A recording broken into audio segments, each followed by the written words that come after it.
So let's talk a little bit about the diagnosis of psychiatric diseases. First of all, I'm not a psychiatrist, I'm not a psychologist. It's not really my training, but I am a neurosurgeon and I'm a brain scientist and a brain doctor. I think when you look at the way that we diagnose psychiatric problems, specifically through the DSM-5, which is now the latest version, it's a series of questionnaires. And that's not, in my mind, as a brain doctor and as a scientist, that's not a very rigorous way of making a diagnosis. We have blood tests to identify if you have diabetes. There's no question about if you have diabetes, if that test is abnormal. But in the field of mental health, the ways that we have to diagnose specific problems is, I'd say, not very rigorous. And so I'm trying to bring in the concept of brain pathways into the field of mental health to make very rigorous diagnoses.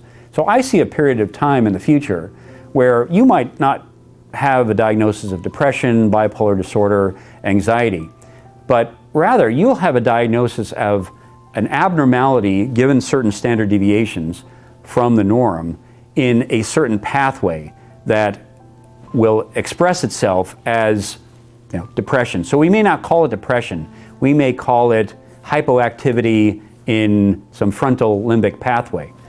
And so that's a lot more rigorous approach. And also what that does, more importantly, is it takes the diagnosis into a brain pathway perspective.